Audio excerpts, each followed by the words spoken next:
باغ اجڑ رہا ہے۔ مظہر بلاس۔ یہ دسمبر 2000 کی ایک رات تھی۔ اس رات شریف خاندان کے ایک معاہدے کے تحت سعودی عرب روانہ ہوا۔ اس روانگی سے قبل کئی صحافیوں کی موجودگی میں مرحوم بیگم کلثوم نواز نے ایک مصرعہ پڑھا: خوش رہو اہل چمن، ہم تو چمن چھوڑ چلے۔ اس وقت رخصت اس مصرعے کی ادائیگی کے ساتھ ہی وہ رنجیدہ ہوئیں اور پھر چل پڑی۔ شریف خاندان جلا وطن ہو گیا۔ اس سے پہلے بھٹو خاندان بھی جلا وطن ہوا تھا۔ پاکستان میں جلا وطنی کی ابتدا سکندر مرزا کی جلا وطنی سے ہوئی تھی۔ پھر اس کے بعد کئی سیاستدانوں اور حکمرانوں کو جلا وطنیاں سہنا پڑی۔ اگر ہم 1980 کے بعد کا جائزہ لیں تو اس سلسلے میں بھٹو خاندان کی جلا وطنی نظر آتی ہے۔ 1986 میں بے نظیر بھٹو جلا وطنی ختم کر کے پاکستان لوٹی۔ محترمہ بے نظیر بھٹو شہید کو دوسری بار جلا وطنی اس وقت اختیار کرنا پڑی جب 1997 میں اقتدار میں آتے ہی نواز شریف حکومت نے بے نظیر بھٹو پر عرصہ حیات تنگ کیا۔ آصف علی زرداری جیل میں تھے اور نواز شریف کے پسندیدہ سینیٹر سیف الرحمن نے بھٹو کی بیٹی پر زمین تنگ کر دی۔ وہ مجبوراً ملک چھوڑ گئی۔ اس دوران پاکستانی قوم کو آصف علی زرداری اور بے نظیر بھٹو کے کرپشن کے قصے سنائے گئے۔ ان کا خوب میڈیا ٹرائل ہوا۔ حکومت ہر وقت یہ ثابت کرنے پر لگی رہتی کہ پاکستان پر حکومت کرنے والے اس خاندان نے بہت کرپشن کی ہے۔ اس سلسلے میں بے شمار مقدمات بنائے گئے۔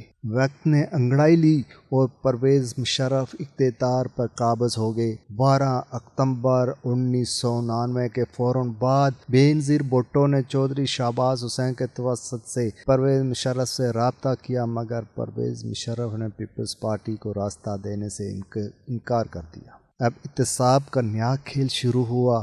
پہلا سال تو بہت کامیاب رہا، مگر پھر مصیبتیں کام آنے لگیں تو جنرل امجد احتساب سے الگ ہو گئے۔ اس کے بعد پلی بارگیننگ کے راستے کھلنے لگے۔ ایک چنوٹی کو چیئرمین نیب بنایا گیا، لیکن اس دوران پاکستانی قوم کو یہ پتہ چلتا رہا کہ دونوں خاندانوں نے ملک لوٹا ہے، دونوں نے کرپشن کی ہے۔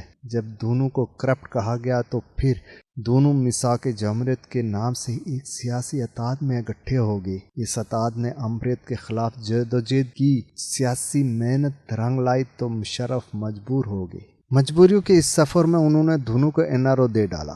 اب نئے سرے سے باریاں لگ گئیں۔ تیسری قوت کے طور پر عمران خان نے کرپشن کے خلاف نعرہ بلند کیا۔ انہوں نے اس شدت سے نعرہ لگایا کہ قوم اس نعرے کے پیچھے لگ گئی۔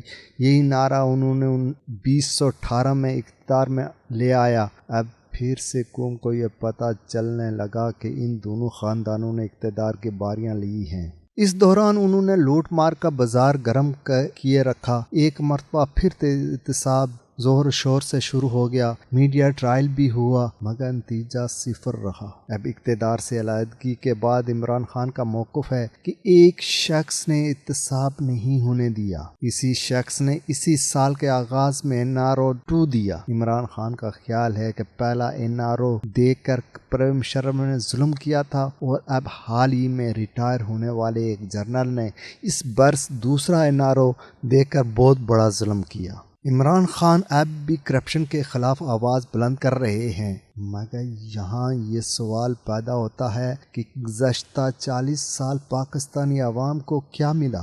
وہ لوگ جو 80 کی دہائی میں اچھی بھلی زندگی گزارتے تھے، اب ان کے لیے زندگی سے رشتہ قائم رکھنا بھی مشکل ہو گیا۔ رجیم چینج آپریشن کے بعد موجودہ حکومت نے مہنگائی کو عروج دیا، روپے کی قدر میں بہت کمی ہوئی، ملک کی معیشت تنزلی کا شکار رہی۔ اس دوران فیکٹریاں بند ہوئیں، بے روزگاری پھیلنے لگی۔ آج حالت یہ ہے کہ لوگوں کو تنخواہیں نہیں مل رہی۔ فیکٹریوں کے مالک بھی پریشان ہیں اور مزدور بھی۔ پریشانی کی اس عالم میں دونوں کے پاس پیسے نہیں ہیں۔ بجلی اور گیس کی لوڈ شیڈنگ ایک طرف، مہنگائی بھی کر دی گئی ہے۔ پیٹرول مہنگا، آٹا مہنگا، قصہ مختصر کہ ہر چیز مہنگی ہو گئی اور معیشت پھر نہیں سنبھل رہی۔ LCs نہیں کھل رہی ہیں۔ معاشی ماہرین معیشت کی بربادی کا نوائے سنا رہے ہیں۔ لوگ رو رہے ہیں، ڈاکے پڑ رہے ہیں، چوریاں ہو رہی ہیں، باغ اجڑ رہا ہے، مگر